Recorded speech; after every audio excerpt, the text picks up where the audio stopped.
नमस्कार दोस्तों, मैं के आपका फिर से स्वागत करता हूं हमारे चैनल के सब जानता है में।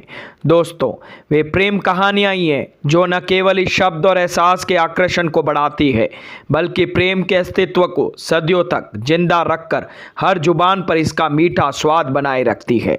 ऐसी कई प्रेम कहानियां हैं जो विभिन्न क्षेत्रों की मिट्टी में सिर्फ सुगंध सी उड़ती है। उन्हें आप तभी जान पाते हैं जब उस मिट्टी पर आपके कदम पहुंचते हैं। ऐसी एक प्रेम कहानी है राजस्थान के ढोला मारू की गाई जाने वाली प्रेम कहानी।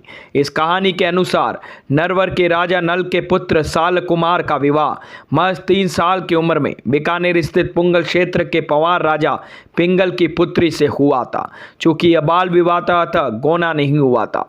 जब राजकुमार वयस्क हुआ तो इसका दूसरी शादी कर दी गई, परंतु राजकुमारी को गोने का इंतजार था। बड़ी होकर वह राजकुमारी अत्यंत सुंदर और आकर्षक दिखाई देती थी। राजा पिंगल ने दुल्हन को लिवाने के लिए नरवर तक कई संदेश भेजे, लेकिन राजकुमार की दूसरी पत्नी उस देश से आने वाली हर संदेशवाहक की हत्या करवा देती थी। राजकुमार अपने बचपन की शादी को भूल चुके थे, लेकिन दूसरी रानी को डर था कि राजकुमार को सब याद आते ही वे दूसरी रानी को छोड़कर चले जाएंगे, क्योंकि पहली रानी बेहद खूबसूरत थी।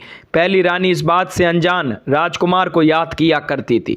उसकी दशा को देख पिता ने इस बार एक चतुर ढोली को नरवर भेजा।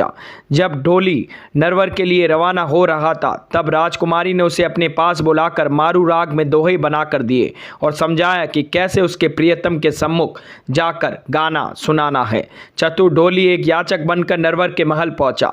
रात में रिमझिम बारिश के साथ उसने ऊंची आवाज में मल्हार राग में गाना शुरू किया। मल्हार राग का मधुर संगीत राजकुमार के कानों में गूंजने लगा। ढोली ने गाते हुए साफ शब्दों में राजकुमारी का संदेश सुनाया। गीत में जैसे ही राजकुमार ने राजकुमारी का नाम सुना, उसे अपनी पहली शादी याद आ गई। ढोली ने बताया उसकी राजकुमारी कितनी खूबसूरत है और वियोग में है। ढोली के अनुसार राजकुमार के चेहरे की चमक सूर्य के प्रकाश की तरह है। जीने कपड़ों में शरीर ऐसे चमकता है मानो स्वर्ण जाग रहा हो। हाथी जैसी चाल, हीरो जैसे दांत, मूंग सरी के होठ हैं। बहुत से गुणों वाली, क्षमाशील, नर्म और कोमल है। गंगा के पानी जैसी गोरी है।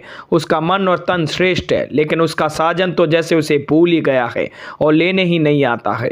सुबह राजकुमार ने उसे बुलाकर पूछा तो उसने राजकुमारी का पूरा संदेश सुनाया। आखिर साल कुमार ने अपनी पहली पत्नी को लाने का निश्चय किया, पर उसकी दूसरी पत्नी मालवनी ने उसे रोक दिया। उसने कई बहाने बनाए, पर मालवनी हर बार उसे किसी तरह रोक देती। आखिरकार एक दिन राजकुमार एक बहुत तेज चलने वाली ऊंट पर सवार होकर अपनी प्रियतमा को लेने पुंगल पहुंच गया। राजकुमारी अपने प्रियतम से मिलकर खुशी से झूम उठी। दोनों ने पुंगल में कई दिन बिताए। एक दिन जब दोनों ने नरवर जाने के लिए राजा पिंगल से विदा ली, तब जाते समय रास्ते के रेगिस्तान में राजकुमारी को सांप ने काट लिया, पर शिव पार्वती ने आकर उसको जीवन दान दे दिया। लेकिन इसके बाद उनका सामना उमरा सुमरा से हुआ, जो साल कुमार को मारकर राजकुमारी को हासिल करना चाहता था। वह उसके रास्ते में जाजम बिछाकर महफिल सजाकर बैठ गया। राजकुमार साल कुमार अपनी खूबसूरत पत्नी को लेकर जब इधर से गुजरा तो उमर ने उसे मनवार की कि उसे रोक लिया। राजकुमार ने राजकुमारी को ऊंट पर बैठा दिया और खुद उमर के साथ अमल की मनवार लेने बैठ गया।